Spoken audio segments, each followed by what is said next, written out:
대림피정 1강의 그리스도의 첫 번째 오심에 대하여 들어가면서, 대림은 아드벤투스, 오다라는 뜻이죠. 누가 오는가? 일단 누가 오든지 간에 그 장면부터 생각해 볼까요? 그 누가 오더라도 여기에서는 분명 어떤 만남이 이루어지고 있음을 알 수 있습니다. 간다는 것도 마찬가지이지만 온다는 것도 상대적인 관점에서 생각하면 가는 행위로 볼 수 있습니다. 그러니까 이 만남은 서로가 오고 가는 행위가 됩니다. 비록 그 자리에 가만히 앉아서 기다릴지라도 말입니다. 그죠?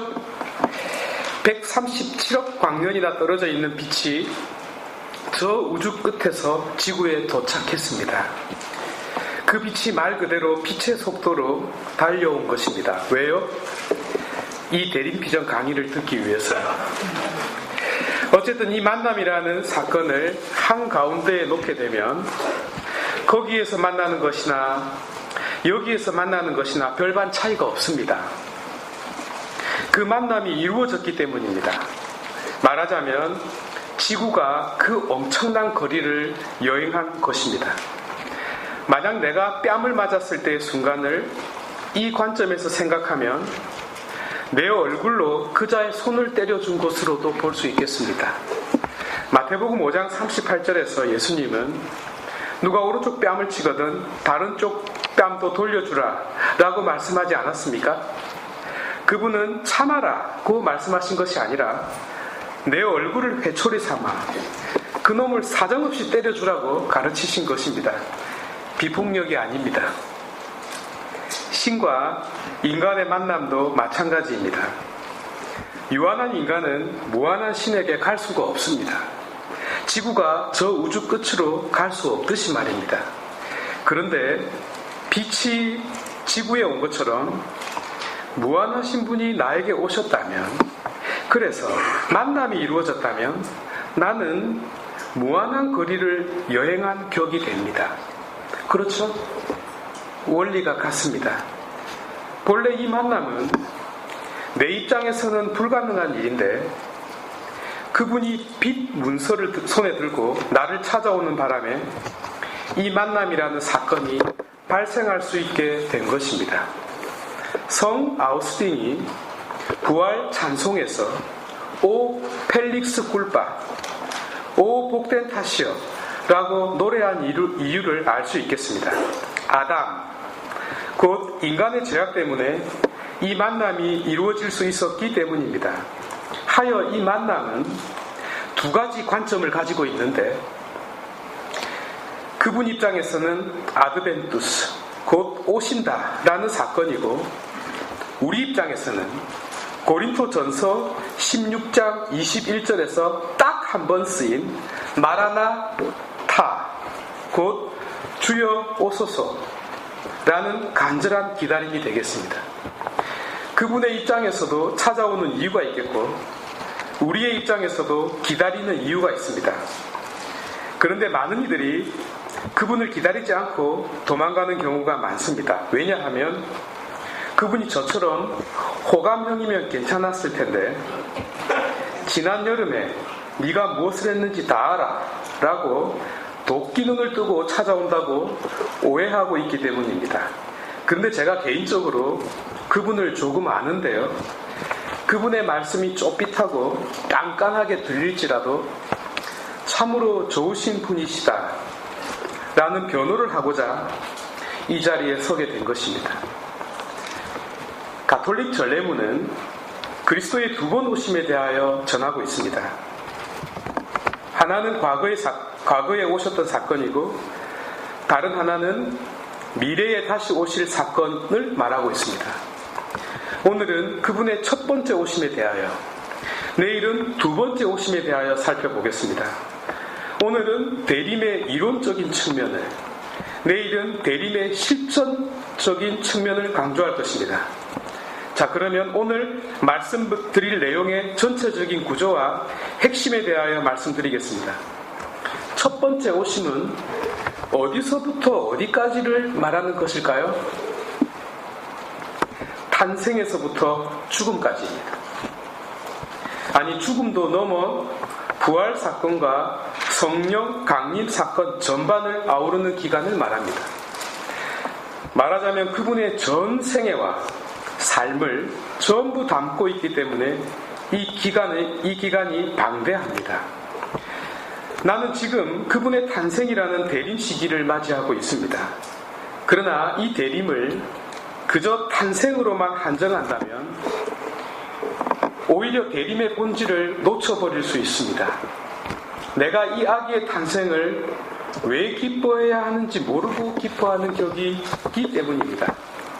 다른 여느 아기와 달리 내가 이 아기의 탄생을 특별히 기뻐하는 이유는 이 아기가 후에 십자가에 달려 나의 모든 죄를 속량하시고 나를 죽음에서 일으킨 분이 되셨기 때문입니다. 하여 탄생을 죽음이라는 시점에서 바라보는 것입니다. 동그라미를 그릴 때 보통 동그라미 안을 색칠하지만 밖을 색칠해도 됩니다. 저는 밖을 색칠할 것입니다. 이 말은 십자가상에서의 속량이라는 사건으로 이 대림을 설명하겠다는 뜻입니다. 곧 죽음으로 탄생을 설명할 것입니다. 또한 모든 제목에 신비라는 말을 넣었는데 이 신비로서 이 탄생의 의미라는 동그라미를 설명하고자 합니다. 첫 번째, 신비이신 예수 그리스도. 제가 예수 그리스도의 신비라고 말씀드리고 싶은데 신비를 강조하기 위해서 앞에 쓴 것입니다. 그분이 신비이기 때문에 그분의 오심도 신비가 아닐 수 없겠습니다. 이 미스테리움, 신비라는 말을 빼고는 결코 기독교의 신앙을 제대로 이해할 수 없습니다. 그분의 첫 번째 오심은 우리에게는 과거 사건이지만 그들에게는 미래 사건이었습니다. 그리고 그 사건이 이루어지고 있을 당시에 많은 이들은 요한복음 1장 11절에서 12절 그분께서 세상에 계셨고 세상이 그분을 통하여 생겨났지만 세상은 그분을 알아보지 못하였다. 그분께서 당신 땅에 오셨지만 그분의 백성은 그분을 맞아들이지 않았다. 라는 말씀처럼 그분의 오심을 제대로 알아차리지 못했습니다. 바리사이들과 율법학자들을 비롯한 종교 지도자들조차 이 사건을 깨닫지 못했습니다. 이 현상은 그분이 베일에 쌓인 분, 곧 신비임을 드러내고 있다 하겠습니다. 공관 복음서들은 그래서 그분의 옷을 하나씩 벗겨냅니다. 처음부터 신비 전체를 다 보여주면 소화시킬 수 없기 때문입니다. 마치 샤워할 때 겉옷부터 벗는 것과 같은 이치입니다. 세상에 어느 누가 속옷부터 벗는 자가 어디 있어요? 그것은 불가능합니다. 신비는 적응할 수 있는 시간이 필요합니다. 그래서 공간복음서는 천천히 그분의 본질을 보여줍니다. 그런데도 그분은 하느님의 아들이시다, 혹은 그분은 그리스도이시다 라는 것을 받아들이는 데에는 어려움이 많았습니다. 반면 요한복음은 아예 시작부터 그분의 신성을 전면적으로 보여주고 시작합니다. 그래서 요한복음의 상징이 독수리잖아요. 독수리는 저 하늘 위에 높이 떠 있습니다. 그럼에도 불구하고 갈수록 태산입니다. 명확하게 보여주고 설명하는 데에도 이해하기가 힘듭니다. 예컨대 요한은 그리스도의 오심을 예비하고 있던 자였습니다. 그러나 그 역시도 당신 제자들을 통해서 당신이 오시기로 되어 있는 그리스도이십니까? 라고 확인해 보아야 할 정도였습니다. 또한 빵의 기적 때문에 얼마나 많은 이들이 그분을 떠났습니까? 그러니까 예수님을 보여주는데 옷을 하나씩 벗기는 방법과 먼저 맨몸을 보여주고 옷을 하나씩 입히는 방법 모두를 써본 것입니다. 그런데도 여전히 이해하기가 힘듭니다. 말하자면 신비는 가까이 있어도 신비라는 것입니다. 마지막까지 알 수가 없습니다. 그래서 제가 제목을 신비이신 예수 그리스도라고 한 것입니다.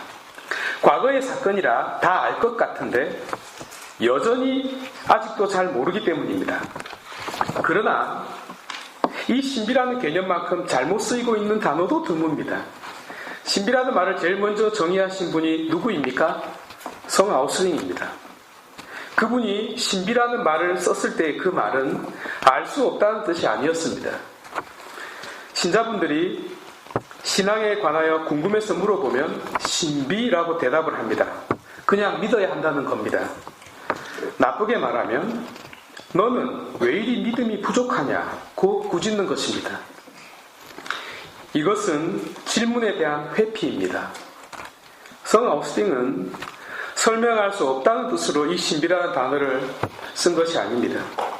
신비는 설명을 해도 끝이 없다는 뜻입니다. 이것은 모른다가 아니죠. 아는데 알아야 할 것이 또 있다는 뜻입니다. 마치 양파를 벗겨내도 또 있는 것처럼 말입니다. 그 좋은 예가 부부가 아니에요. 서로에 대해서 잘 압니다. 그런데 몰라요. 수십 년을 살아도 모르겠어요. 도대체 그 사람 안에 무엇이 들어있는지 말이죠. 신앙에 대한 진리도 마찬가지입니다. 교회는 도구마를 통하여 신앙의 진리를 분명하게, 명확하게 선포해 왔습니다. 그러나 신비를 온전히 설명하지는 못합니다. 인간의 언어를 사용하니까요. 언어가 다의적이고 표피적입니다. 이 어설픈 도구로 어떻게 신앙의 진리라는 그 묵직한 내용을 전부 담을 수 있겠습니까? 그래서 다른 한편으로 발전한 것이 이것도 아니고 저것도 아니다 라는 부정문이 아니고서는 말할 수 없는 신비 신학이었지 않습니까?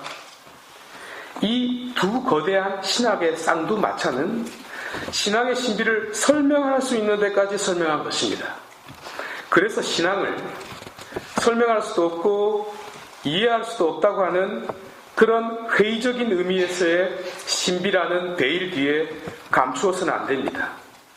그럼에도 불구하고 우리에게는 신앙의 본질이 여전히 갈증의 상태로 남아 있습니다. 알미 온전히 충족되지 않았으니까요. 답답합니다. 하지만 신앙의 진리는 설명하기 하는 자의 입장에서도 답답하기는 마찬가지입니다. 인간이라는 존재 자체가 초자연적 실제를 모두 담기에는 그 그릇이 작기 때문입니다. 하여 용량이 적은 디스크이지만 파일을 압축해서 저장하면 그래도 많은 내용을 담을 수 있듯이 예수님께서도 하늘나라를 설명하실 때 그래도 많이 좀 더 깊이 이해할 수 있도록 비유를 사용했습니다.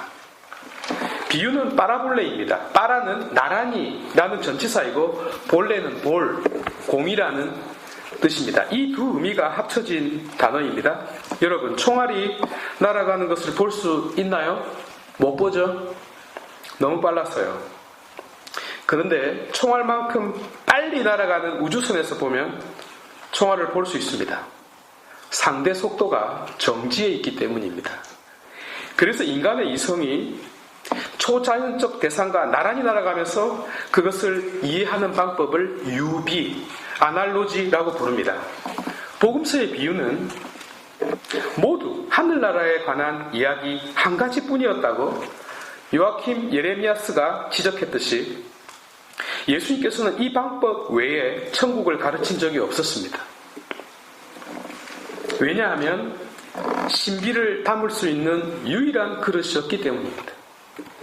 그리고 복음서 자체가 그분의 가르침뿐만이 아니라 그분 자신에 관해서 기록했습니다. 왜냐하면 그렇게 가르치신 그분 자체가 신비였기 때문입니다. 그래서 복음을 묵상할 때 놓치지 말아야 할 메시지가 있는데요. 그것은 예수님께서 하늘나라에 대하여 가르치셨는데 제자들과 복음서 저자들은 하늘나라에 대하여 가르치신 바로 그분 자신을 아울러 소개하고 있다는 사실. 아니, 그분이 더 중요하다고 선포하고 있다는 점입니다. 말하자면 핵심 포인트가 바뀌었다는 것입니다. 이는 기독교의 가장 중요한 진리, 곧 예수는 누구인가? 라는 선언에 복선을 깔아놓은 격입니다.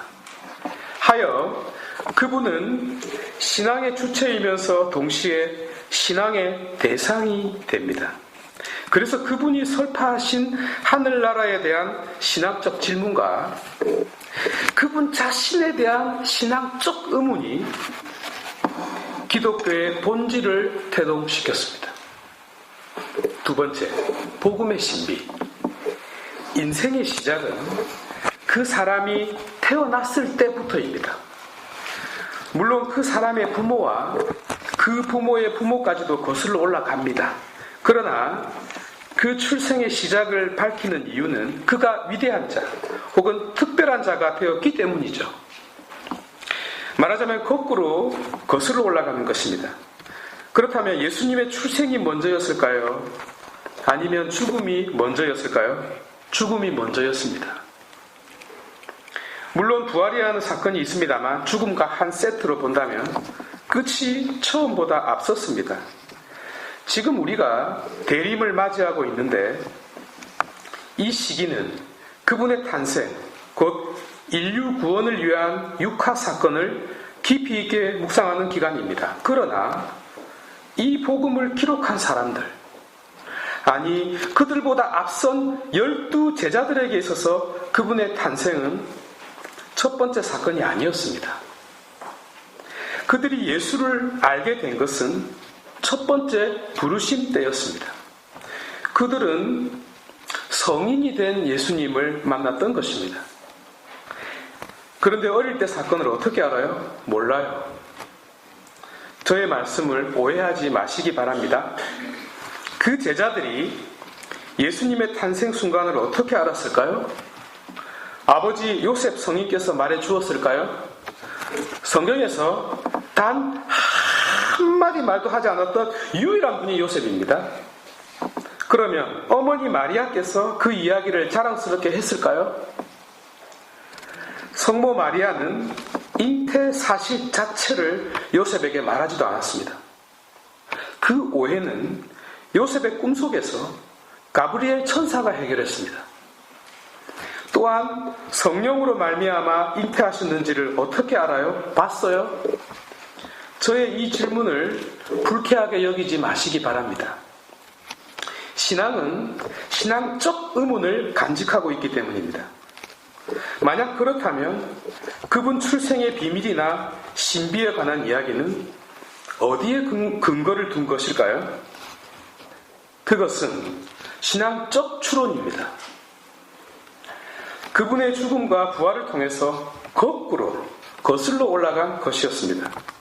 그래서 어머니 마리아의 족보를 찾고 아버지 요셉의 족보를 따져서 다윗의 후손인지를 확인하고 성경의 예언 말씀들을 찾고 역사적인 자료들도 아울러 찾아서 확인하고 기록해 놓았던 것입니다. 더군다나 그분의 가르침 자체가 예정된 그리스도가 아니고서는 할 수 없는 가르침들로 가득 차 있었고 그분의 치유 능력과 기적이 그분이 육화하신 그리스도임을 가리키고 있었습니다. 그분의 죽음과 부활 자체가 신비였기 때문에 그분의 오심도 그 자체가 신비가 아닐 수 없었던 것입니다. 너무나 조용히 우리 가운데 태어나셨지만 부활하신 그분을 다시 만난 제자들의 생각과 마음속에는 엄청난 강생의 신비가 이 땅을 휘몰아치고 있었음을 감지할 수 있었던 것입니다. 하여 그분의 첫 번째 오심이라는 대림에 관해 말씀드려야 하는데 12 제자들에게 있어서의 첫 번째 오심, 또한 사도 바오로에게 있어서의 첫 번째 오심, 곧 십자가상의 죽음과 부활이라는 뒤의 사건을 먼저 말씀드리지 않을 수 없겠습니다. 그리고 바로 이것이 복음이었다고 첨부하고 싶고 아울러 이것이 기독교 신앙의 핵심이라고 단언하고 싶습니다. 사도 바오로께서 62년에 순교하셨습니다. 요한복음이 언제 기록되었습니까? 거의 100년 전후입니다. 그러니까 바오로는 요한복음을 접할 수 없었습니다. 마테오복음은 어떨까요? 24장의 성전 파괴 예언이 70년 이후에 이루어졌기 때문에 이 전승을 삽입하려면 최소한 70년 이후이어야 가능합니다. 그렇다면 바오로는 마테오복음도 볼 수 없었음에 틀림없습니다. 루카복음도 아무리 빨리 봐주어도 70년 이후에 기록되었습니다. 역시 접할 수 없었습니다. 그렇다면 마르코복음은 손에 넣을 수 있었을까요? 마르코복음의 집필 시기도 아무리 앞당겨도 55년에서 60년 사이입니다. 이때의 바오로는 감옥에 갇혀서 죽음을 준비하고 있었습니다. 그분이 감옥에서 이 복음을 읽었을까요? 무슨 뜻입니까? 바오로가 쓴 복음이라는 말과 우리가 쓰고 있는 복음이라는 말이 서로 다르다는 뜻입니다. 그렇다면 기쁜 소식을 전하는 이들의 발이 얼마나 아름다운가 라고 전하고 있는 사도 바오로의 기쁜 소식은 무엇을 말하고 있는 것일까요? 분명한 것은 현재 우리가 생각하고 있는 완성된 형태의 복음서를 가리키는 것은 아니라는 점입니다. 그때 없었으니까요. 로마서 10장 16절은 모든 사람이 복음에 순종한 것은 아닙니다 라고 말하고 있어요. 복음서 자체가 없는데 도대체 어느 복음에 순종하지 않았다는 의미일까요? 예수님께서도 공생활 시초에 회개하고 복음을 믿으라 라고 선포하셨습니다. 복음서가 없었다니까요. 그러면 그분이 말씀하신 복음은 무엇을 의미할까요? 그래서 사도 바오로가 쓰신 복음과 예수님께서 쓰신 복음, 그리고 복음서 저자가 쓴 복음과 제자들과 교부들이 쓴 복음이라는 단어가 각각 다르다는 것입니다. 예수님께서 쓰신 복음은 하늘나라가 가까이 왔다는 소식이었습니다. 소위 하늘과 그 하늘의 가치가 이 땅에 도래했다는 선포였습니다. 복음서들은 이 소식을 전하고 있는 예수 그리스도 그분 자체를 복음으로 전하고 있습니다. 예컨대 요한은 예수 그리스도는 바로 로고스였다라는 소식을 전했고, 마르코는 예수는 그리스도이시다라는 소식을 전했고, 혹은 루카와 더불어 예수 그리스도는 하느님의 아들이시다라는 소식을 전했습니다. 마테오는 예수님은 가장 완전한 자, 혹은 율법을 완성한 자라는 메시지를 담고 있지 않겠습니까? 그렇다면 사도 바오로에게 있어서 복음은 무엇이었을까요? 복음서가 없었는데요. 그분에게는 십자가에 매달리신 예수 그리스도가 복음 그 자체였습니다. 아니, 그리스도께서 매달린 십자가가 곧 복음 그 자체였습니다. 그러니까 기쁜 소식이 아니죠. 슬픈 소식이죠. 정확하게는 기쁜 소식과 슬픈 소식이 한데 어우러져 있는 소식입니다. 부활했으니까요. 그런데 보십시오. 이 모든 문장들이 하나같이 신비이신 그분에 관한 소식을 전하고 있지 않습니까? 그리고 그분에 대한 여러 가지 시각과 그분 자체가 복음이 되고 있지 않습니까? 단지 탄생만이 신비가 아니라 처음부터 끝까지 그분의 모든 것이 신비요 복음이 되고 있습니다.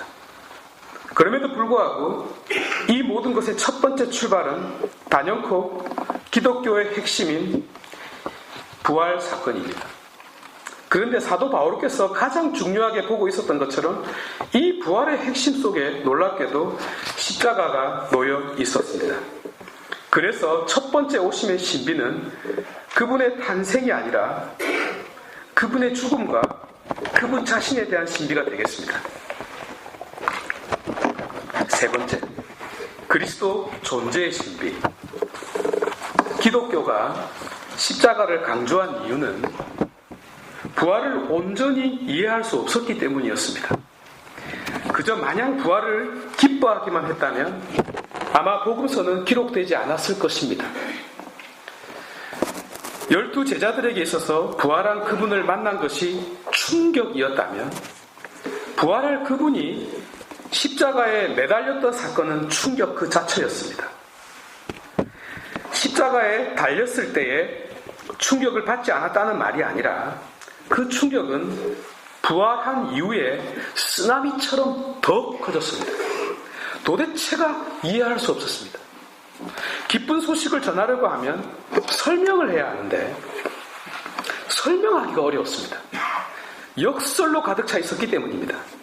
이 사태는 바오로에게도 마찬가지였습니다. 그분이 회심하게 된 결정적인 이유는 십자가에서 돌아가신 그분의 존재 방식 때문이었습니다. 다마스커스로 가는 도중에 그분이 환시를 체험합니다. 그때 무슨 말을 들었습니까? 너 왜 나를 박해하느냐? 는 질문이었습니다. 바오로는 그리스도를 박해한 적이 없어요. 그리스도를 만날 수도 없었으니까요. 대신 그리스도인들을 박해했습니다. 그 순간 무엇을 깨닫게 됩니까? 그리스도께서 바로 그리스도인들 안에 계신다라는 사실. 다시 말해서 하느님께서 예언자들을 통하여 줄곧 약속했던 바로 그 영원한 언약, 곧 하느님은 우리와 함께 계신다라는 성경 말씀을 깨닫게 되었습니다. 열심한 유대 교인이었던 바울에게 있어서 하느님은 완전히 순수한 영이신 분이셨습니다. 그런데 기독교인들 안에 살고 있는 그리스도 그분도 하느님과 똑같이 영적인 방식으로 존재하고 계심을 체험하게 되었습니다. 이 사실은 바오로에게 말할 수 없는 충격을 주었습니다. 왜냐하면 그 깨달음은 예수 그리스도께서 하느님의 아들이시리라는 명백한 자기 체험이자 확신이었기 때문입니다. 지금 우리들은 그분의 정체성에 대하여 당연하게 생각하지만 그때에는 아무것도 정립되지 않았습니다. 예수 그리스도는 참 하느님이시고 참 인간이시다 라는 이 신앙 고백은 235년 니체아 공의회, 곧 교회 역사에서 가장 중요하고 영원히 중요한 첫 번째 신조였습니다. 기독교의 가장 빛나는 보석 중의 보석인 이 선언은 예수님 사후 거의 200년 뒤에 확정된 사안입니다. 무엇을 추측할 수 있습니까? 12제자들과 바오로의 가르침을 이어받았던 교부들에게 있어서 이 부분, 곧 그분의 존재 구조가 기독교 신앙의 최고의 문제이자 핵심 중의 핵심이라는 사실을 보여주는 것입니다. 물론 복음서에 분명하게 기록되어 있습니다. 복음사가들은 우리와 똑같은 인간이면서 하느님의 아드님이신 예수 그리스도의 존재론적 구조, 곧 신성과 인성의 결합인 그분의 정체성이 얼마나 중요한지에 대하여 명명백백하게 기록했습니다. 바로 이 자리는 결과적으로 기독교의 사활이 걸린 문제가 되고 말았습니다. 왜냐하면 기독교의 영원한 정체성을 담고 있기 때문입니다. 여기에 비하면 죄송하지만 다른 모든 교리들은 양념에 불과할 정도입니다. 만약 기독교를 공격하려고 한다면 바로 이 자리를 공격하면 되겠고, 반면 기독교를 지키려고 한다면 역시 이 자리를 지키면 됩니다. 이 사실을 가장 정확하게, 가장 분명하게, 가장 명료하게 이해하신 분이 바로 사도 바오로였습니다. 그분에게 있어서 이 점을 가장 깊이 깨달을 수 있었던 사건은 단연코 십자가상의 죽음이었습니다. 비록 그분의 가르침의 핵심에 부활신앙이 가로 놓여 있을지라도 그분의 가르침 대부분은 십자가에 관한 신앙이었습니다. 그러나 바로 이 십자가에 대한 바오로의 통찰은 예수님의 존재론적 구조, 곧 그분의 정체성에 관하여 가장 적나라하게, 그러나 가장 역설적으로 그 본 모습을 설명해 주고 있다 하겠습니다. 이제 여기에 걸리지 않는 기독교 신앙은 그 어떤 것도 없습니다. 바오로는 고린토인들에게 보낸 첫째 편지 15장 14절에서 그리스도께서 되살아나지 않으셨다면 우리의 복음 선포도 헛되고 여러분의 믿음도 헛됩니다 라고 말씀하셨습니다. 이어지는 17절 18절에서는 그리스도께서 되살아나지 않으셨다면 여러분의 믿음은 덧없고 여러분 자신은 아직도 여러분이 지은 죄 안에 있을 것입니다. 그리스도 안에서 잠든 이들도 멸망하였을 것입니다 라고 말하고 있습니다. 이 말을 이제 이렇게 바꿀 수도 있겠습니다. 만약 그리스도께서 참 하느님이시여 참 인간이 아니라면 이라고 말입니다. 마찬가지로 잠시 결론을 말씀드리자면 그분의 탄생의 신비, 곧 동정 마리아를 통하여 성령으로 말미암아 잉태되셨다는 그 근거도 바로 여기에서 비롯되는 것입니다. 만약에 그분이 여느 사람들과 다를 바 없이 그저 육적인 방식으로만 태어나셨다면 어떻게 그분의 신성을 밝힐 수 있겠습니까? 인성밖에 없잖아요. 말하자면 첫 번째 신앙의 논리에 터하여 두 번째 신앙 고백이 탄생하게 되는 것입니다. 이것은 지어냈다는 논리와는 그 의미가 완전히 다릅니다. 이 신앙의 논리에 의하여 기독교 신학의 논리 또한 파생되는 것입니다. 예컨대 삼위일체론, 소위 사실상의 논리적 모순을 안고 있는 신의 존재 방식도 그리스도론에 근거하고 있습니다. 성시간 때 토마스 아퀴나스의 성체 찬미가를 기도합니다. 그 중에 이 표현이 나옵니다. 십자가 위에서는 신성을 감추시고 여기서는 인성마저 아니 보이시나 저는 신성, 인성 둘 다를 믿어 고백하며 뉘우치던 저 강도의 기도를 올리나이다. 그분은 13세기 중세 때의 교회 학자였습니다. 그때에도 그분의 존재론적 구조, 곧 신성과 인성의 결합이라는 이 신비가 여전히 신앙의 가장 큰 골칫거리였고 동시에 변함없이 중요했던 신앙의 질문임을 암시하고 있는 것입니다.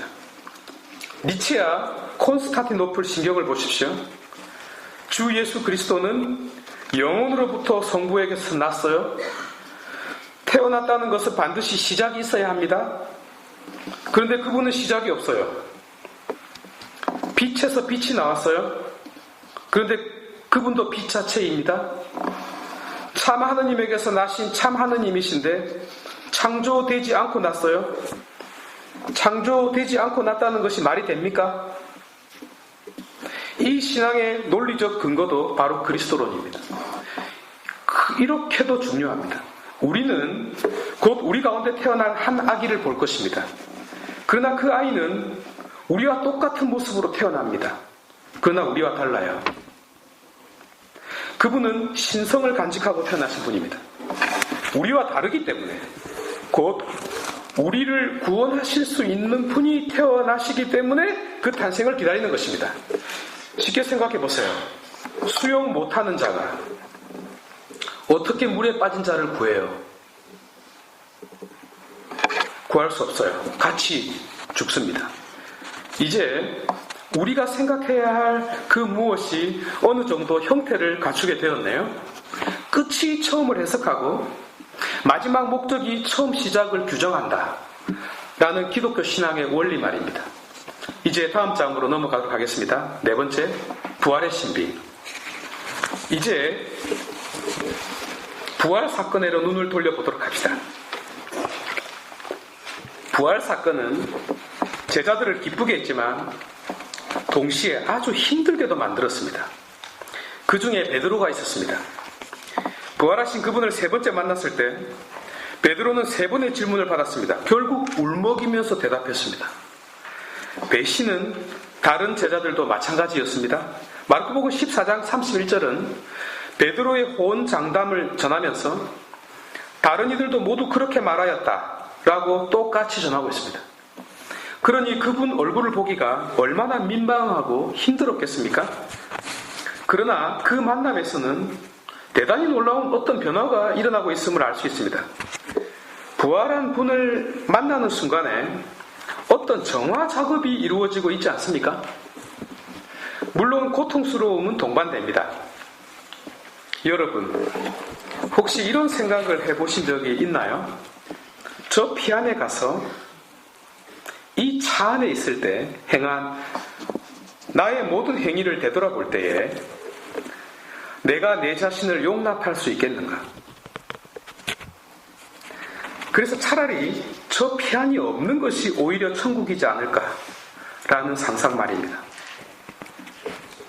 그러나 그것은 내 생각이죠. 신앙은 다릅니다. 나를 겁주고 심판하려고 피안이 있는 것이 아닙니다. 용서와 사랑과 기쁨이 있습니다. 어쨌든 부활 사건은 많은 사람들을 곤혹스럽게 만들었습니다. 이 부활이 기쁜 소식인데, 그래서 전해야 되는데 설명하기가 힘듭니다. 그래도 제자들은 부활하신 그분을 만나기라도 했죠. 그 다음 세대는 만나지도 못했습니다. 그래서 누가 물어보면 답하기가 곤란합니다. 그래서 믿고 싶은 것과 믿는 것은 다릅니다. 여러분들 부활을 믿습니까? 설사 대답을 한다 하더라도 실제로 믿는 것은 다릅니다. 쉽지 않죠? 그것은 신비에 속한 실제이기 때문입니다. 예컨대 천국도 초자연적인 나라입니다. 가보지도 않았는데 갈 수도 없는데 어떻게 알아요? 마찬가지로 부활도 초자연적인 사건이기 때문에 자연 속에 살고 있는 자는 그 사건을 온전히 알 수 없습니다. 보십시오. 부활의 진리를 선포한 자들 중에 부활한 자는 한 명도 없었습니다. 자기 부활을 체험한 자도 한 명도 없었습니다. 당연하죠. 죽은 자는 말이 없으니까요. 그분의 부활 자체를 목격한 자도 한 명도 없었어요. 만약 내 눈앞에서 부활이 일어난다 하더라도 나는 그것을 볼 수 없습니다. 왜 그럴까요? 금방 말했듯이 부활은 초자연적인 사건이기 때문에 가시적인 방식으로 보이지 않습니다. 목격 증인들과 제자들은 그리스도의 부활을 체험했을 뿐입니다. 엄밀하게는 부활한 분을 만난 것입니다. 부활 사건을 본 것이 아닙니다. 그리고 다른 문제도 있습니다. 자기들 앞에 나타나신 그리스도가 부활한 그리스도였는지 알 수가 없습니다. 그래서 유다 지도층에서는 죽은 채 했다라고 주장했던 것입니다. 몇백 년이 지나서도 이 주장은 가연설을 내세웠던 이단을 통해서 반복되었습니다. 이 한계 때문에 부활한 그분을 만난다 하더라도 여전히 믿음이 요구됩니다. 실제로 루카복음은 엠마오로 가던 제자들이 그분과 함께 하루 종일 길을 가면서도 그분을 알아보지 못했다고 전하고 있어요. 불신자 토마스는 어떻게 그분의 부활을 믿었습니까? 그분 손에 나 있는 못자국과 옆구리의 상처를 보고 믿었나요? 물론 그렇다고 알고 있죠. 그러나 십자가에 못 박힌 자는 그리스도만이 아니었습니다. 왼쪽 오른쪽 강도도 십자가에 같이 못 박혔습니다. 그 강도 중에 한 명이 부활해서 나타난 것인지 어떻게 구분합니까?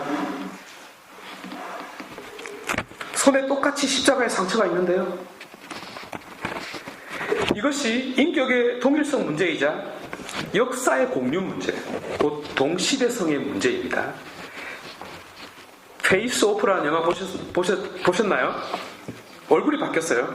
그 악당이 남편 얼굴을 하고 있으니까 처음에는 남편인 줄 알아요. 그런데 언제 알게 되죠? 과거에 공유한 역사가 다름을 알고 알게 됩니다.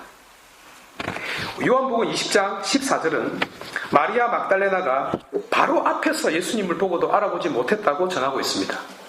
그런데 언제 알게 되죠? 16절에 마리아야 라고 불렀을 때 알게 됩니다. 그 음성은 그분과 단둘이 스타벅스에서 커피를 마실 때 들었던 음성이었거든요. 마리아, 벤티 아메리카노 알지? 맞지? 말했던 바로 그 음성이에요. 부활한 이후에도 과거의 역사는 함께 공유합니다. 아니 부활하신 그분의 새 육신, 오리게네스 교부가 말했던 그 영신 안에도 십자가의 상처는 그대로 있었습니다.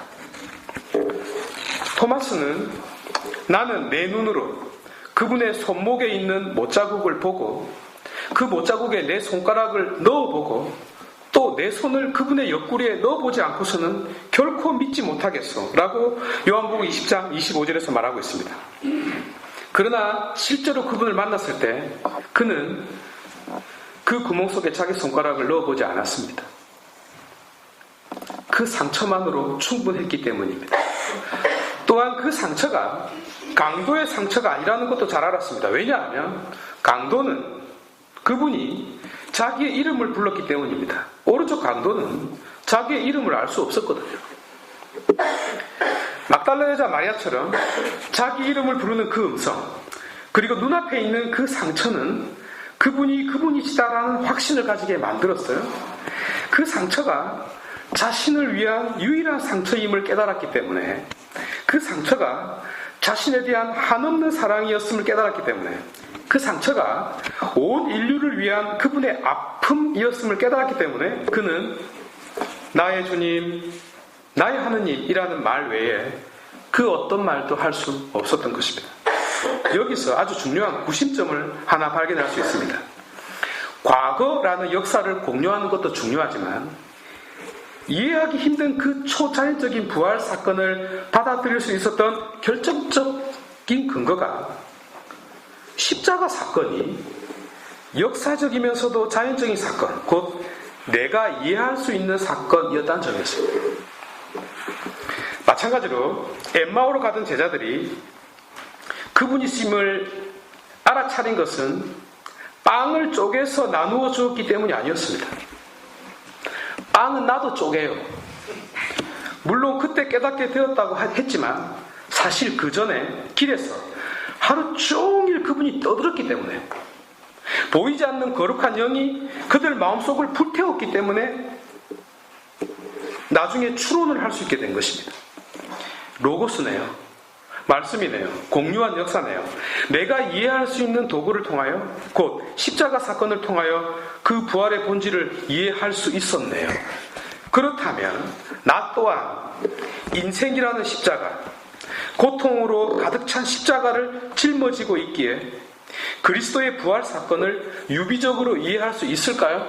그렇습니다. 이해할 수 있을 뿐만 아니라 그 이유와 목적까지도 전부 파악할 수 있습니다. 사도들과 똑같이, 아니 토마스처럼 나의 주님, 나의 하느님이라는 말 외에 인간의 그 어떤 말로도 표현할 수 없는 그 부활의 기쁨과 그 한가운데 녹아있는 나에 대한 사랑까지 모두 파악할 수 있고 체험할 수 있습니다. 나의 십자가를 통하여. 다섯 번째, 십자가의 신비. 이제는 십자가로 눈을 돌려보겠습니다. 부활은 이해하기가 힘들지만 십자가는 이해할 수 있습니다. 예수 그리스도께서는 십자가상에서 인류 구원을 위한 최고의 희생제사, 곧 히브리서 7장 27절에서 언급하고 있듯이 이 일을 단 한 번에 다 이루신 완전하고 완벽한 희생제사를 드리신 분이십니다. 이는 아브라함이 이삭의 희생제사를 봉헌한 것을 넘어 당신 자신을 희생제물로 삼은 최고의 제사였습니다.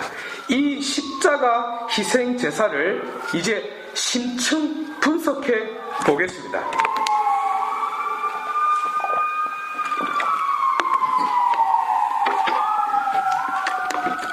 전례문의 감사성 중에 물 좀 마시고요. 전례문의 감사정 중에 멜키체덱의 품위를 따라 영원한 사제이신 그리스도의 사제직에 관한 이야기가 나옵니다. 이 말씀은 히브리서 5장 6절, 6장 20절, 또한 7장 17절에도 나오는 말씀인데요. 멜키체덱이 왜 품격 있는 사제입니까? 그가 하버드 대학 나왔나요? 그 사람은 누구입니까?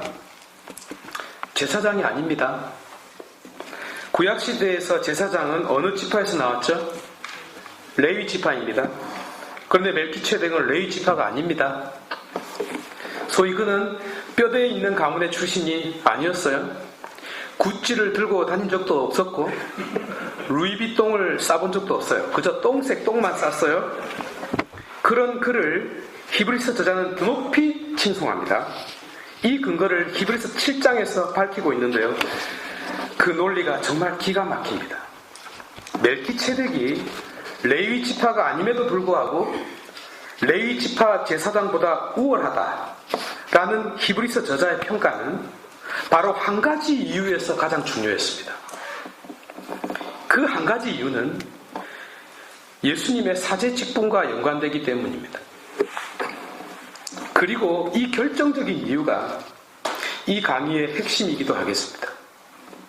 그러나 도착하기 위해서는 조금 더 걸어가야 합니다. 예수님은 남쪽 유다 지파입니다. 그러니까 그분은 제사장이 될 수 없었습니다. 그리스도의 직분에 따라 크리스찬은 세 가지 직무를 부여받고 있죠? 사제직, 예언직, 왕직요. 예언직은 가르치는 직무이고 왕직은 섬기는 직무가 아닙니까? 그리고 그리스도가 왕이었습니까? 왕 아니었어요? 더 큰 문제는 그분의 사제직입니다. 근데 그분은 유다 지파 출신이라니까요. 제사를 봉헌할 수 없었어요. 레위 지파가 아니니까요. 그렇다면 예수님은 제사장이 될 수 없겠죠. 그런데 이 미사가 잔치이기도 하지만 제사이기도 하잖아요. 예수님은 그리스도이시다. 그리스도이시기 때문에 완전한 사제 직분을 수행하신다라고 말할 수 있습니까? 그리스도 무슨 근거로요? 예컨대 저와 여러분 그리고 모두가 판단을 합니다. 그러나 그 판단은 법정의 판단은 아닙니다. 우리가 재판관이 아니기 때문입니다. 재판관이 아닌 자는 결국 재판관이 아닙니다. 제사장이 아닌 자는 제사를 드릴 수 없습니다. 여러분들께서 가르칠 수는 있더라도 미사를 봉헌할 수 없는 것과 같은 이치가 같습니다. 그분은 레위 지파가 아니라니까요. 그래서 랍비라고 불렸던 것입니다. 랍비가 제사장입니까? 아니죠. 선생입니다. 그분은 그레이트 레바이, 곧 위대한 선생으로 불렸습니다. 제사장과는 거리가 멀었어요. 마태복음 8장 4절에 10명의 한센병, 나병 환자들에 대한 치유 사건이 나옵니다. 그때 아무에게도 말하지 말고 사제에게 가서 내 몸을 보이고 모세가 명령한 예물을 바쳐 그들에게 증거가 되게 하라고 말씀하십니다. 그 병의 치유 여부는 사제만이 선언할 수 있었거든요. 당시 그분에게는 그 권한이 없었어요. 사제가 아니었거든요. 이와 비슷한 상황이 여러 번 반복됩니다. 성경에는 그리스도가 다윗의 후손 중에서 나오리라고 예언되었습니다. 다윗은 유다 지파입니다. 그렇다면 곧 성경에 예언된 그리스도가 제사 직분을 아울러 수행하려고 하면 유다 지파이면서 동시에 레위 지파여야 합니다. 두 지파의 출신을 동시에 가지는 것은 불가능하죠. 우리 기독교인들의 생각으로는 그것이 당연한 것 같지만 유대교 입장에서 보면 기독교가 자기 혼자서 북치고 장구치는 것으로 보입니다. 아무 근거도 없이 말이죠. 이 엄청난 작업을 히브리서가 하고 있습니다. 그리고 대림과 직결됩니다. 산보 좀 할게요. 이스라엘은 야곱의 12아들로 12지파를 이루었습니다. 야곱은 레아로부터 루벤, 시므온, 레위, 유다를 낳았습니다. 레위는 레아의 셋째 아들이었습니다. 라헬은 자식이 없었는데 자기 여종 빌하를 통해서 단과 납달리를 얻습니다. 레아도 자기 여종 실바를 통해서 갓과 아셀을 얻습니다. 또 레아 자신이 이사갈과 즈불룬을 얻어요. 10명입니다. 그러다가 라헬이 요셉을 얻습니다. 마지막 벤자민은 누구입니까? 야곱이 가나안에 돌아왔을 때 라헬은 임신 중이었는데 그때 너무 고생해서 아이를 낳다가 죽습니다. 그때 엄마는 죽었지만 이 아이는 태어나요. 그 아이가 벤자민. 그런데 12지파에 레아의 아들 레위와 라헬의 아들 요셉은 지파의 이름을 얻지 못합니다. 그 두 지파가 이름을 받지 못한 것은 창세기 49장 7절에 아버지의 유언 때문이었습니다. 대신 요셉의 두 아들 므낫세와 에프라임이 이 두 지파를 차지하게 됩니다. 그러니까 레위 지파는 12지파가 아닙니다. 12지파는 땅을 차지했습니다. 소위 재산과 돈을 가질 수 있었습니다. 반면 레위 지파는 땅을 소유하지 못했습니다. 못하게 했으니까요. 왜냐? 그들의 소속 때문입니다. 그 지파는 어디에 속한 자들입니까? 이스라엘의 12지파에 속하지 않았는데 도대체 어디 소속입니까? 흥미롭게도 그들은 하느님에게만 특별하게 소유된 자들이었습니다. 땅을 차지한 속이 아니라 하늘을 주관하는 성에 속한 자들이 되었습니다. 그래서 땅을 가질 수는 없었지만 대신 제사를 지내는 권한을 가졌습니다. 이것은 아주 중요한 의미를 가집니다. 왜냐하면 제사 직분은 성과 속의 경계선에 존재하기 때문입니다. 경계선에 서 있다는 것은 이 두 가지의 일을 했다는 것을 뜻합니다. 바로 성스러운 성의 일과 속된 속의 일이 그것입니다.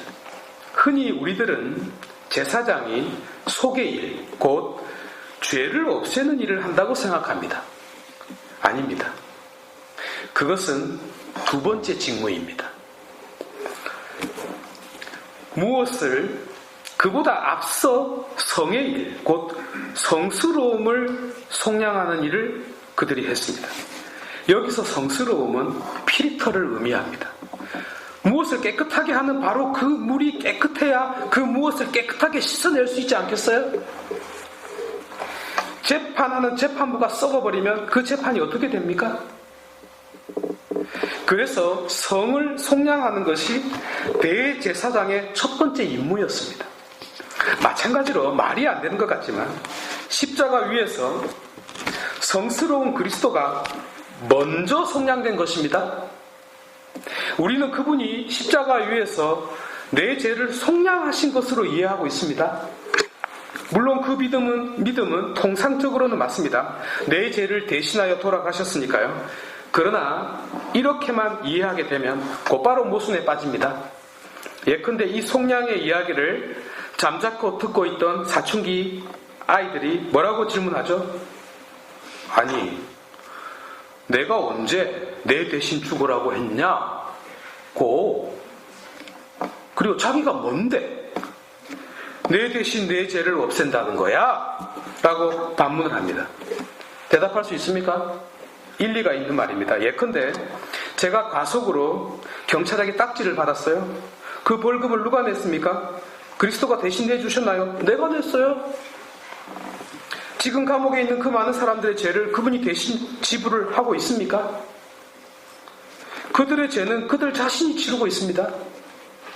그 사람이 언젠가 자유인이 되어도 그것은 어디까지나 그 사람 자신이 자신의 인생으로 대가를 지불했기 때문입니다.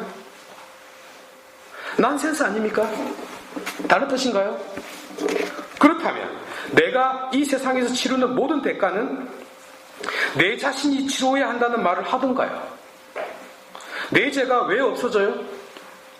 지금도 짓고 있는데요. 그렇지 않나요? 이러한 모순들을 심각하게 고민해 보신 적이 있습니까? 곤란한 질문 하나 해볼게요. 그리스도께서 십자가 위에서 우리 모두의 죄를 대신 속량했대요. 우리 죄가 전부 없어졌대요. 그분이 대신 속죄했으니까요. 모든 이들의 죄가 사해졌습니다. 그렇죠? 그런데 이상한 죄가 하나 등장했어요. 믿지 않으면이라는 죄요. 지옥 간대요.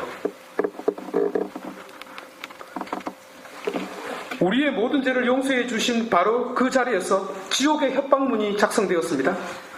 믿지 않는 죄가 살인죄보다 더 심각한 죄입니까? 다른 모든 죄를 전부 용서해 주셨는데 왜 믿지 않으면이라는 죄는 사해 주지 않나요? 또 다른 문제도 있습니다. 그분이 속량하신 이후에 곧 그분이 내 죄를 대신 덮어 쓰셨다면 내가 착하게 살아야 합니까? 아니면 아무렇게나 살아도 됩니까? 착하게 살아야 되죠? 바울에 의하면 두말할 필요가 없습니다. 그러면 생각해 보세요. 그것은 결국 율법의 규정에 전부 명시되어 있습니다. 내가 철저하게 법 규정을 준수하고 살아야 한다면 십자가상의 대속이 무슨 의미가 있습니까? 이를 순환 논리의 오류 혹은 순환 논중의 오류라고 그래요. 빙글빙글 돌잖아요. 또 그분의 구속은 과거 2000년 전의 사건입니다. 우리는 지금 현재 죄를 짓고 있습니다. 그때 시점으로 보면 우리는 미래에 속한 자들입니다. 아직 태어나지 않은 자들도 언젠가 죄를 짓겠죠. 앞으로 지을 죄까지도 이미 용서를 받았을까요? 앞으로 지을 미래의 죄를, 일어나지도 않는 미래의 죄를 과거의 사건으로 용서를 받았다? 짓지도 않은 죄를? 무슨 근거로 용서를 받았다는 말을 할까요?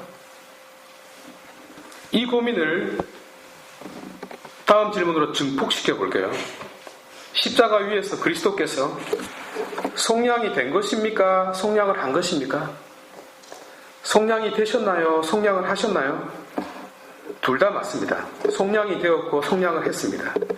우리는 흔히 그리스도께서 내 죄를 없애셨다는 것과 내 죄를 대신했다는 것을 같은 뜻으로 이해하고 있습니다. 아닙니다. 다릅니다. 속량하는 것도 중요하지만 속량되는 것은 더 중요합니다. 더군다나 속량되었다, 속량했다보다 더 중요한 것이 있는데요. 그것은 속량되고 속량하는 바로 그 자가 참 하느님이시고 참 인간인가 아닌가라는 문제입니다. 전혀 의외의 결과죠. 이 결정타가 히브리서 7장의 결론입니다. 이제 종착역을 향해서 달려가 보도록 하겠습니다. 6번째, 속량의 신비. 성경에서 첫 번째 제사를 누가 지냈습니까? 카인과 아벨요. 그런데 하느님은 아벨의 제물은 받고 카인의 제물은 물리쳤습니다. 이제 와서 밝혀진 사실이지만 카인은 일부를 넣었고 아벨은 100%를 넣은 겁니다. 이것을 보시고 카인에게 화가 났는데 말을 하면 당신 품격이 떨어지잖아요. 그래서 일부를 넣은 카인의 마음을 트집 잡았던 것입니다. 어쨌든 카인과 아벨의 제사는 속량 제사와는 거리가 멉니다. 통과합시다. 이제 아브라함이 자기 아들 이삭의 제사를 지냅니다. 멜키체덱이 지낸 제사가 아닙니다. 물론 유대교의 전통에 의하면 멜키체덱은 정의와 평화의 왕이었다고 하는데 엄밀한 의미에서 제사장은 아닙니다. 아들 이삭은 아버지 아브라함이 지냈습니다. 굳이 따지자면 제사장은 아브라함입니다. 멜키체덱이 아닙니다. 그는 전쟁에서 승리하고 돌아온 아브라함을 축복해준 자입니다. 이 축복에 아브라함이 11조를 바쳐요. 왜요? 자기보다 높은 자였기 때문에. 곧 축복을 해주는 자는 축복을 받는 자보다 높은 자였기 때문입니다. 역시 유대교 전통에 의하면 멜키체덱은 노아의 첫째 아들이죠. 그러니까 족보를 따져도 훨씬 윗분입니다. 제가 이야기를 지어내는 것이 아니고 창세기에 나오는 이야기를 히브리서가 해석하고 있는 것을 전하고 있는 것입니다. 어쨌든 앞서 언급했습니다. 제사는 레위인들의 후손이 지낼 수 있다고 말입니다. 물론 레위가 야곱과 레아의 셋째 아들이니까 할아버지인 아브라함에게는 적용되지 않습니다. 왜냐하면 레위인들조차 아브라함의 후손이니까요. 하여 이 규정을 멜키체덱에게도 적용할 수 없네요. 규정 자체가 없었으니까요. 문제는 다윗의 후손인 그리스도입니다. 후손은 그 전에 생긴 법규를 따라야 합니다. 그래서 그리스도는 제사를 드릴 수 없었습니다. 그분은 레위 지파가 아니라 유다 지파에 속했으니까요. 이제 엄밀한 의미에서 제사는 레위 지파의 제사장들이 드린 제사를 가리킵니다. 문제는 속죄 제사 혹은 속량 제사의 탄생입니다. 이 의미의 제사가 언제 생겼을까요? 출애굽때입니다. 자, 시간은 바야흐로 3300년 전으로 거슬러 올라가 보겠습니다. 하느님께서 노예살이하던 이스라엘 백성을 구원하시고자 역사에 개입하십니다.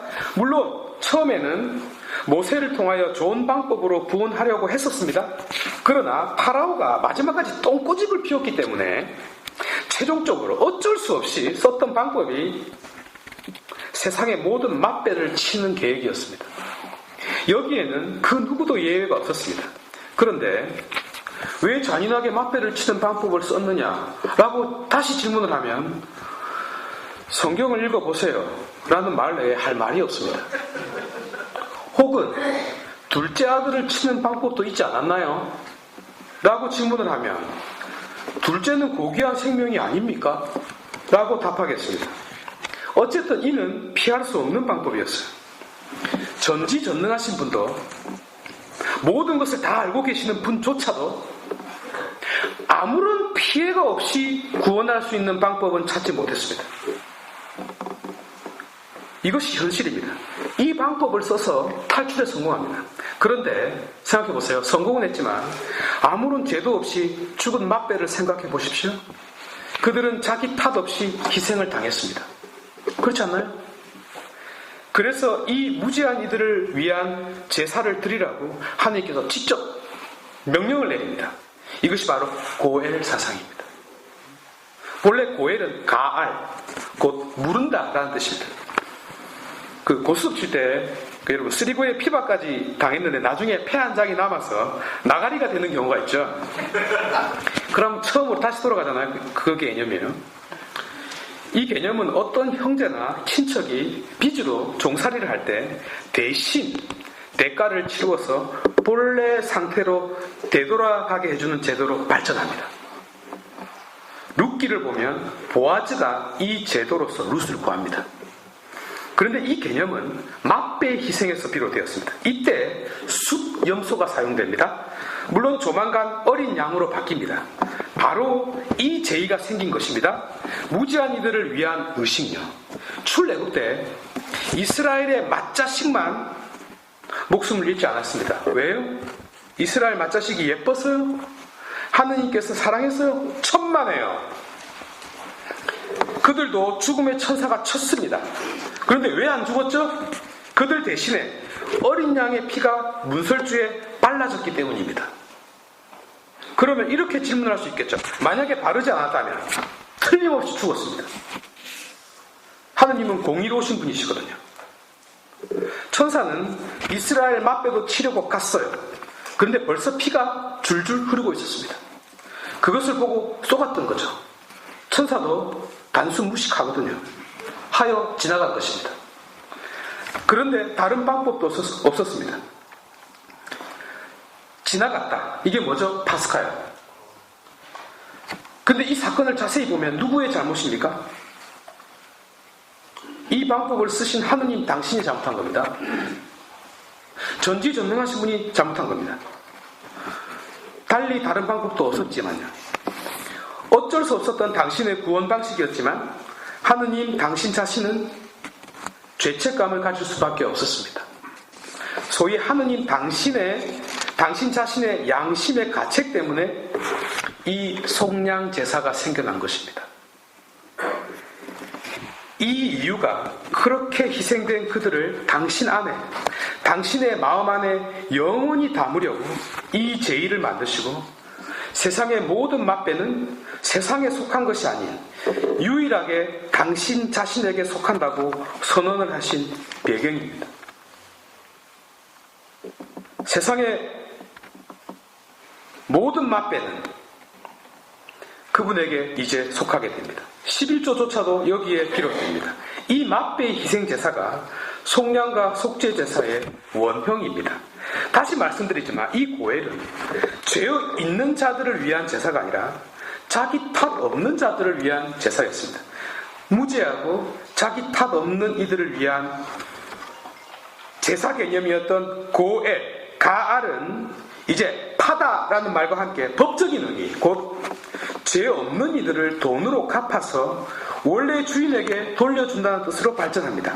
대속, 구속, 속량, 속죄, 속전이라는 의미로 사용됩니다. 이 지금 우리에게는 낯설게 다가오지만 이 속량이라는 개념은 신구약 성경 전체를 꿰뚫고 있는 제일 중요한 개념입니다. 왜 그럴까요? 그것은 구세사뿐만이 아니라 이 세상 자체가 어떤 구조적인 모순을 안고 있기 때문입니다. 구원의 역사도 삶의 자리에서 발생한다고 전제하면 결국 구속사 자체도 세상의 모순을 해결하기 위한 방식으로 이 방법을 선택했다는 뜻이 됩니다.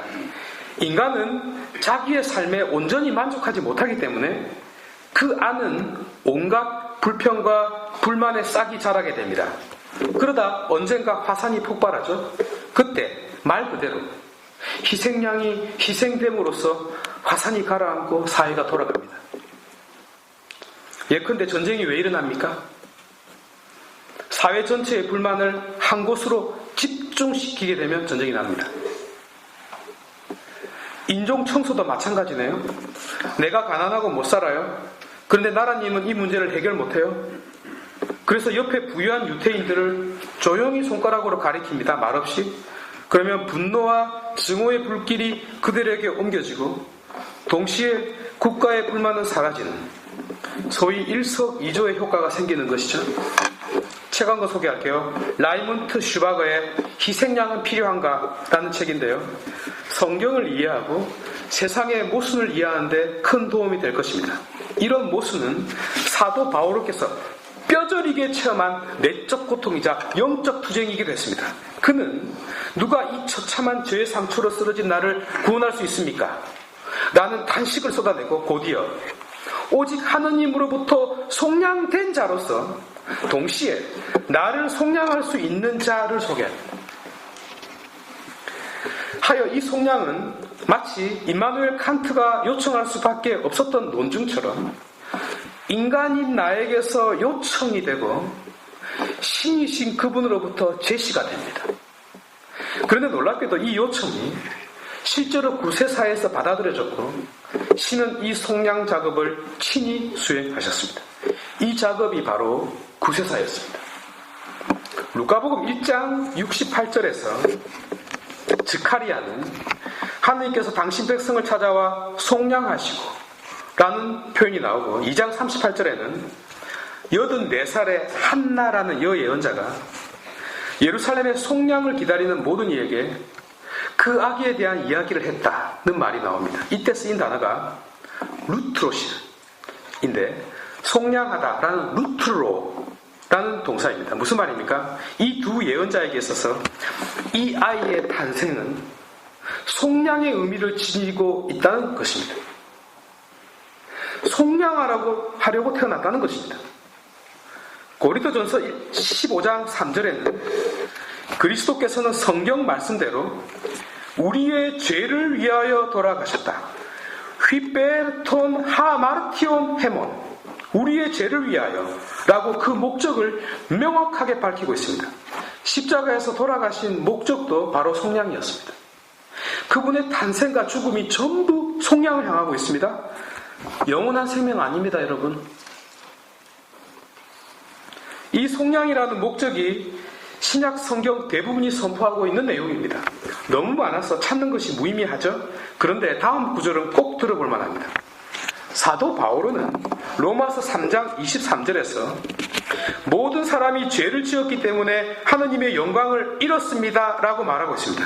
여기서 히스테룬 따이라는 단어는 떨어져 나가다, 뒤로 밀려나다 라는 휘스테레오 동사의 현재 진행형입니다. 24절에는 그리스도 안에서 이루어진 속량을 통하여 그분의 은총으로 의롭게 됩니다 라고 말하고 있습니다. 여기서 디카이 우메노이 라는 단어는 칭의를 가리키는 의롭게 하다 라는 디카이오 동사의 현재 분사입니다.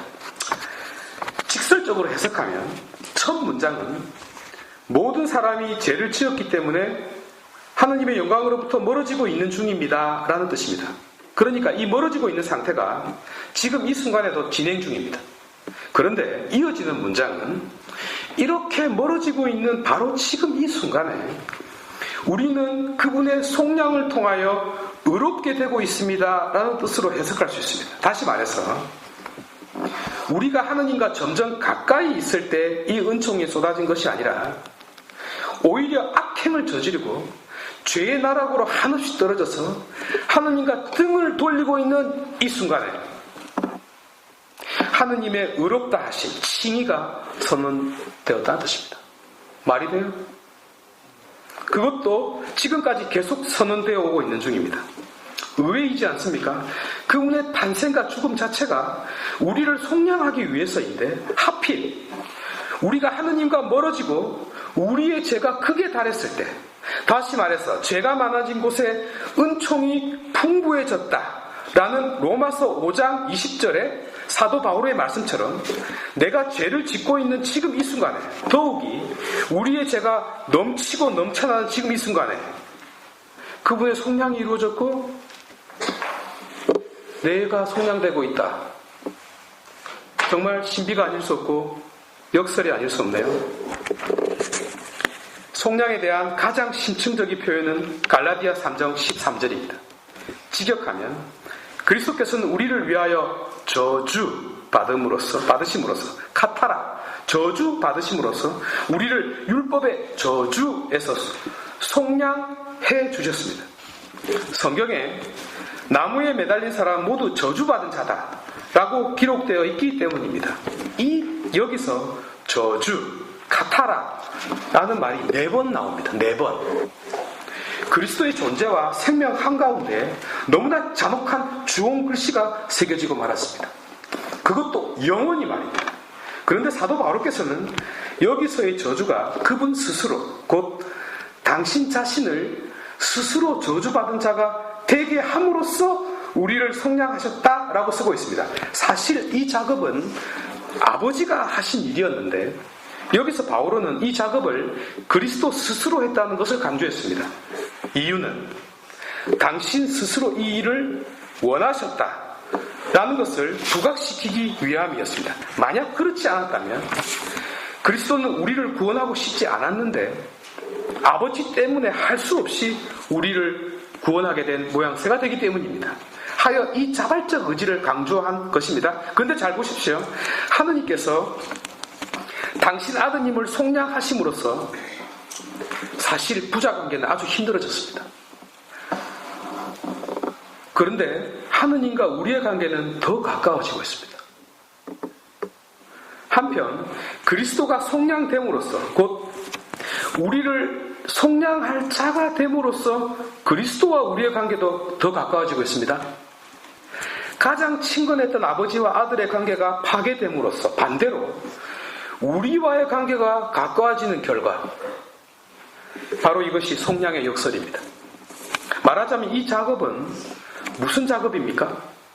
레위인이 아닌 그리스도에게 바로 레위인의 직무를 부여하는 작업이었습니다. 나아가 대제사장의 직무, 아니 그 대제사장의 직무조차 넘어서는 영원한 직무를 부여하는 작업이었습니다. 왜냐하면 대제사장은 결국 죽기 때문이죠. 하여 많이 뽑아야 했고 계속 뽑아야 했습니다. 그러나 이제 그리스도는 그렇지 않습니다. 그분은 항구한 사제직을 수행합니다. 그분은 부활로서 더 이상 죽지 않는 분이시기 때문이죠. 이것이 히브리서 7장의 위대한 결론입니다. 그런데 이 핵심을 보십시오. 신성을 감추고 계신 그리스도 그분에게 이 작업을 하고 있지 않습니까? 이것이 바로 신성과 인성, 곧 참 하느님이면서 참 사람이신 예수 그리스도께서 십자가 위에서 속량된 이유가 되겠습니다. 신성을 지니신 그리스도께서 속량된 것은 그리스도께서 물에 빠진 자를 구할 수 있는 자, 곧 수영을 할 수 있는 유일한 자였기 때문이었습니다. 동시에 인성을 지니신 그리스도께서 속량할 수 있는 자격을 갖추게 된 것은 그리스도께서 우리와 똑같이 물에 빠져서 허우적거리는 고통을 함께 겪은 자였기 때문이었습니다. 성경 전체를 통하여 가장 아름다운 말씀이면서 동시에 가장 큰 위로를 주는 말씀, 곧 그분께서는 고난을 겪으시면서 유혹을 받으셨기 때문에 유혹을 받는 이들을 도와주실 수가 있습니다. 라는 히브리서 2장 8절의 말씀처럼 그분은 광야 40일의 고통을 비롯하여 피땀을 흘리는 죽음의 고통을 겪으셨기 때문에 누구보다도 우리의 처지를 가장 잘 이해하고 계시는 분이십니다. 구원의 결정적인 이 두 가지 요인을 아울러 갖춘 유일한 분이시기 때문에 히브리서 7장 27절과 10장 10절에서 14절의 말씀처럼 그분은 단 한 번 속량되었지만 그 단 한 번에 우리 모두를 영원히 속량할 수 있게 된 것입니다.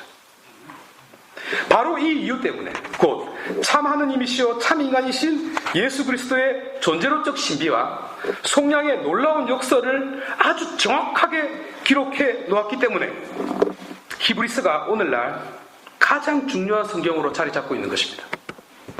히브리서는 바로 이 작업을 통하여 레위인도 아니며 제사장도 아닌 멜기체덱이 아브라함을 능가한 제사장이 될 수 있었던 것처럼 레위 지파가 아닌 예수 그리스도께서 대제사장이 되신 이유, 아니 멜기체덱조차 뛰어넘는 자, 곧 하늘보다도 더 높은 영원한 대제사장이 된 이유를 밝히고 있는 것입니다. 그러나 이 정의는 이제 인성을 버리고 신성만을 갖춘 대제사장이라는 뜻은 아닙니다. 두 본성을 영원히 간직하고 계시기에 그 직무 또한 영원성과 현재성을 동시에 갖추고 있습니다. 제가 중간에 그분이 내 죄를 대신하여 속량되셨다면 곧 당신 자신을 바친 단 한 번의 완전하고 영원한 속죄 제사로 말미암아 내 모든 죄가 용서받았다면 또한 바로 이 직무를 수행하는 그리스도를 믿기만 한다면 나는 마음 놓고 죄를 지어도 되는가? 내 죄를 지을 때마다 그분이 매번 내 죄를 용서해 주니까요? 라는 의문을 던졌습니다. 왜 이 논리가 잘못되었을까요? 곧 끝내겠습니다. 만약에 그렇다면 그리스도는 육화할 필요가 없었기 때문입니다. 그 일은 유일 주님께서 매 순간 내 죄를 용서해 주면 그만입니다. 그리스도는 속량될 필요도 없었고 우리를 속량할 필요도 없었습니다. 그런데 왜 육화를 하셨습니까? 앞서 들었던 히브리서 말씀이 생각나지 않습니까? 그분께서는 고난을 겪으시면서 유혹을 받으셨기 때문에 유혹을 받는 이들을 도와주실 수가 있습니다라는 히브리서 2장 8절의 말씀 그대로입니다. 제가 신시내티에 있는데 데이톤 본당 1시간 떨어진 데이톤 본당에도 미사를 하러 가요. 하러 가는 그 중간에 솔리드 락 처치가 있어요. 거기에 예수님이 이렇게 딱 그 물 위에 걸으신 예수님이 있었는데 어느 날 벼락을 맞았어요. 여러분 들어보셨습니까? 벼락 맞은 예수님? 그러고 예수님 상이 깨져버렸어요. 그래서 그 전 미국에 공지가 됐는데 금방 모금이 됐고 돈이 남았을 정도로. 그래서 요즘에는 물 밖으로 나왔어요. 벼락 안 맞으려고. 그런데 여러분 생각해 보셨습니까? 얼마나 죄를 지었길래 벼락을 맞았겠어요? 벼락 맞은 예수님이 주신 그 위로요. 벼락 맞은 예수님. 신성을 갖추신 그분이 인성을 취하신 것은 나약한 우리를 도와주시고 유혹을 받는 우리의 모범이 되기 위함이었고 우리에게 위로와 희망을 주시기 위함이었습니다. 말하자면 이 답변 또한 참 하느님이시여 참 인간이신 그리스도의 존재론적 구조에서 찾을 수 있겠습니다.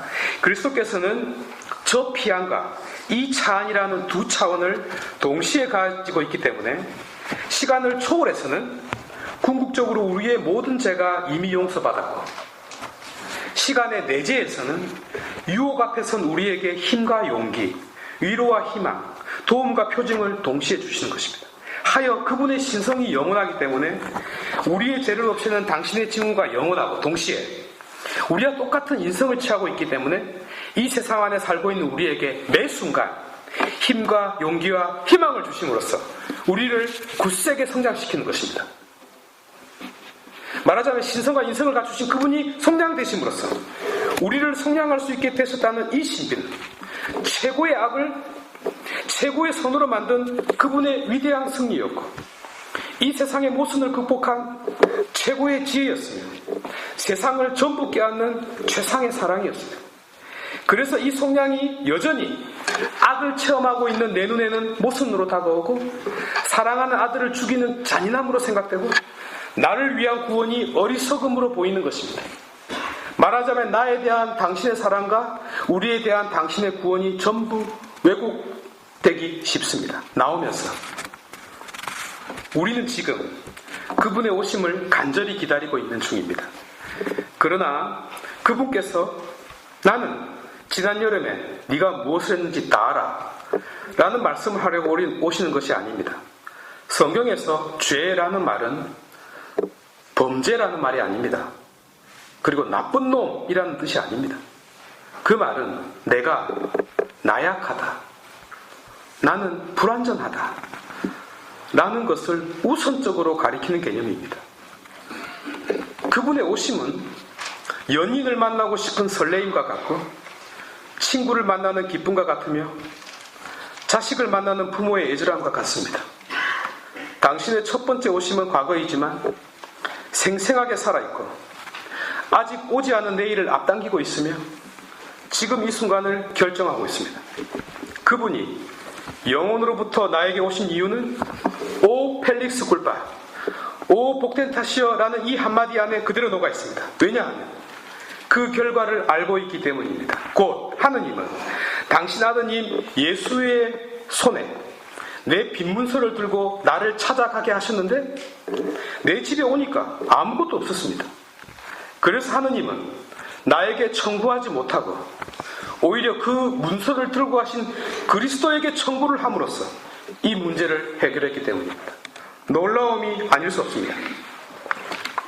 바로 이분이 우리 가운데 태어날 것입니다. 우리는 다른 아기가 아닌 바로 이 아기, 다른 행위가 아닌 오직 나의 구원을 위하여 당신 자신을 희생제물로 내어놓은 행위를 하신 바로 그 아기의 탄생을 기다리는 것입니다.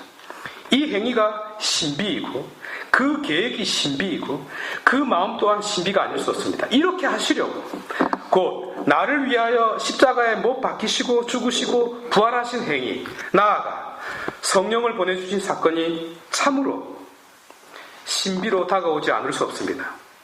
하여 그분의 탄생도 신비인 것입니다. 그런데 잠시 생각해 보십시오.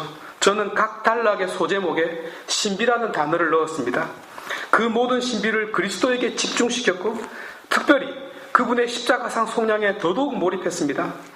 바로 이 그리스도께서 죄 말고 우리와 똑같은 자로 오셨어요. 어떤 메시지가 감추어져 있나요? 그분이 죄 말고는 우리와 똑같은 자다. 그리고 그분은 신비이다. 그렇다면 우리 자신도 그분과 똑같은 신비라는 뜻이 아니겠습니까? 영혼이라는 실제가 나를 찾아왔을 때 유한이라는 나에게 영혼과 접하는 경계선에 서 있게 되는 상황을 맞이하게 됩니다. 내가 영혼과 마주하고 신비와 접하며 구원을 얻어 세상을 초월하는 자가 됩니다. 이제 이 신비 앞에서 멤피스 한인 공동체 신자 여러분 자신들을 바라보시기 바랍니다.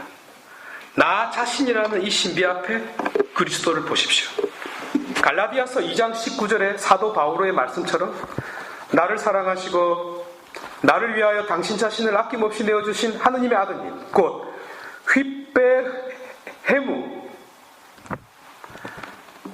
휘페르에무 나를 위하여 십자가 위에서 하느님으로부터 속량되심으로써 나를 속량할 수 있게 된 참 하느님이시여 참 인간이신 예수 그리스도께서는 구원의 핵심이고 부활의 목적이며 육화의 근거입니다. 신약 성경이 탄생한 배경이고 교회가 선포해야 할 주제이며 크리스찬이 기다려야 하는 이유입니다. 넘어진 인간의 위로이고 나약한 인간의 기쁨이며 절망하는 인간의 희망입니다. 허리에 수건을 두르시고 몸을 굽혀 제자들의 발을 씻기시는 예수, 쓰러진 나를 나귀에 태우고 손수 고삐를 잡고 걸어가시는 그리스도께서는 내가 찾아야 할 인간성이고 내가 원해야 할 신성이며 내가 꿈꾸어야 할 신성과 인성의 완전한 조화입니다.